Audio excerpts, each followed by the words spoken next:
Assalamualaikum warahmatullahi wabarakatuh.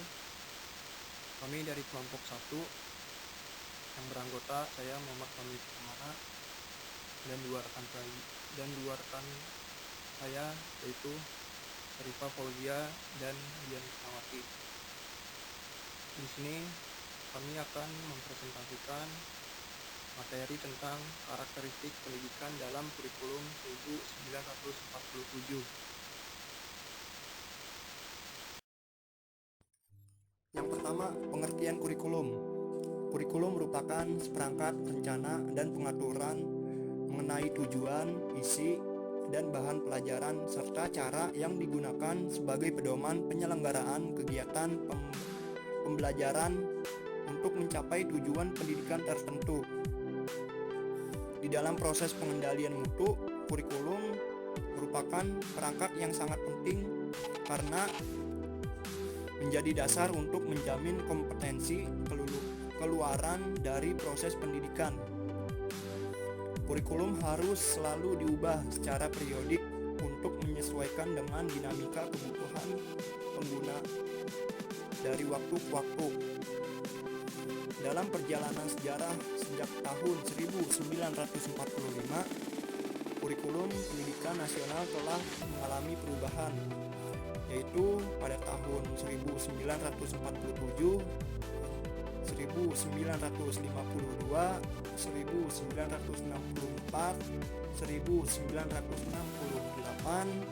1975,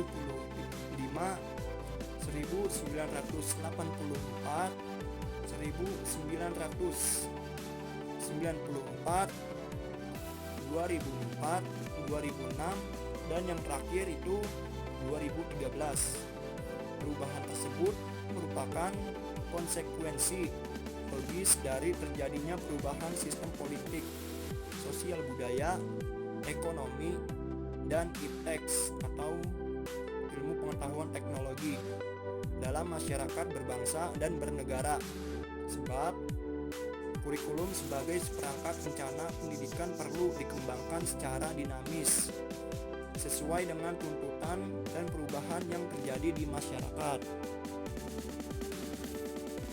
Sejarah perkembangan kurikulum 1947. Kurikulum 1947 merupakan kurikulum pertama pasca kemerdekaan Indonesia. Saat itu diberi nama Rencana Pembelajaran 1947 atau istilahnya dalam bahasa Belanda yaitu Leerplan. Pada saat itu, kurikulum pendidikan di Indonesia masih dipengaruhi oleh sistem pendidikan kolonial Belanda dan Jepang, sehingga hanya meneruskan yang pernah digunakan sebelumnya.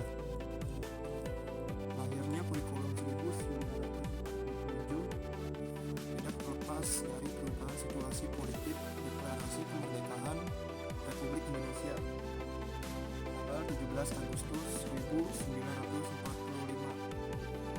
berdampak langsung pada dunia pendidikan. Sistem pendidikan yang awalnya berbasis pada penjajah baik Belanda maupun Jepang berubah menjadi sistem pendidikan yang disesuaikan dengan keadaan bangsa Indonesia. Prinsip kurikulum pada masa ini bersifat politis yang tidak mau menerapkan kurikulum Belanda yang ditujukan untuk kolonialis Belanda.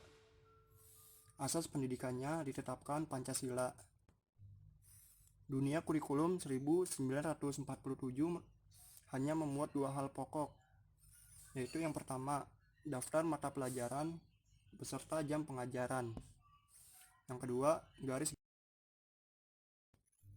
karakteristik kurikulum 1947. Yang pertama, menekankan pada pembentukan karakter manusia Indonesia yang merdeka, berdaulat, dan sejajar dengan bangsa lain. Yang kedua, mengutamakan pendidikan watak, kesadaran bernegara dan bermasyarakat. Yang ketiga, tidak terlalu mengutamakan pendidikan pemikiran. Yang keempat, mata pelajaran dihubungkan dengan kehidupan sehari-hari. Yang kelima, perhatian terhadap aspek kesenian dan pendidikan jasmani. Yang keenam, ajaran dan metode pembelajaran 1947. Sifat kurikulum ini mengacu pada mata pelajaran antara satu sama lain yang tidak ada keterkaitan sama sekali. Menggunakan bahasa Indonesia sebagai bahasa pengantar di sekolah. Khusus di daerah Jawa, Sunda, dan Madura diberikan bahasa daerah sebagai mata pelajaran. Metode pembelajarannya masih konvensional, yaitu berpusat kepada guru, yang mana pengajaran pada saat itu lebih menekankan pada bagaimana guru mengajar dan murid mempelajarinya. Sedangkan jumlah mata pelajaran di setiap jenjang berbeda-beda. Yang pertama itu di jenjang sekolah rakyat terbagi atas 16 bidang studi. Yang kedua di jenjang SMP atau terbagi atas 17 bidang studi. Di jenjang SMA jurusan dibagi atas 19 bidang studi.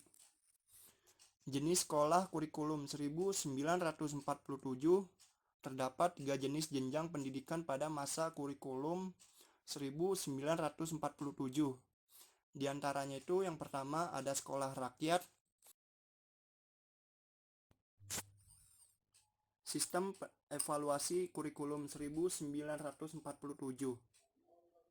Sistematika pada pendidikan kurikulum ini tidak diberitahukan secara rinci karena baru diterapkan di sekolah pada tahun 1950. Oleh karena itu, rencana pelajaran 1947 bisa disebut kurikulum 1950. Evaluasi terhadap capaian hasil pendidikannya lebih ditekankan kepada ketentuan mengenai bagaimana seseorang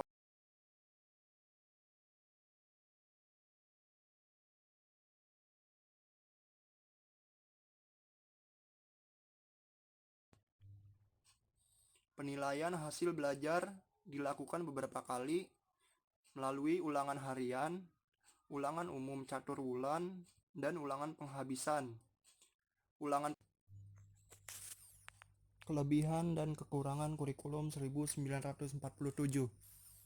Yang pertama, kelebihannya itu mencerminkan kesadaran masyarakat sebagai bangsa yang berdaulat dan mendudukan pendidikan sebagai faktor penting dalam memperkokoh berdirinya negara Indonesia melalui persatuan dan kesatuan untuk mengusir penjajah.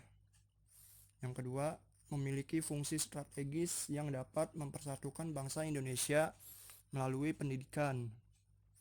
Yang ketiga, disusun dengan landasan filosofis yang dapat menentukan arah hidup bangsa Indonesia serta menggambarkan nilai-nilai apa yang paling dihargai dalam hidup berbangsa dan bernegara.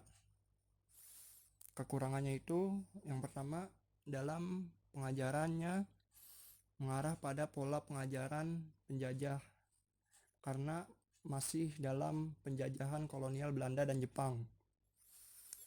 Yang kedua, orientasi yang terdapat pada kurikulum 1947 lebih kepada ranah afektif dan belum mengarah pada ranah kognitif dan psikomotorik. Yang ketiga,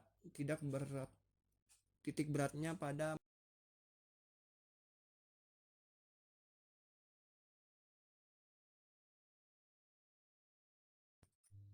sekian penjelasan dari kelompok kami. Kelompok 1 yaitu materi tentang karakteristik pendidikan dalam kurikulum 1947. Terima kasih atas perhatiannya yang sudah mendengarkan. Kurang lebihnya mohon maaf apabila ada kesalahan dalam pengucapan dan penjelasan.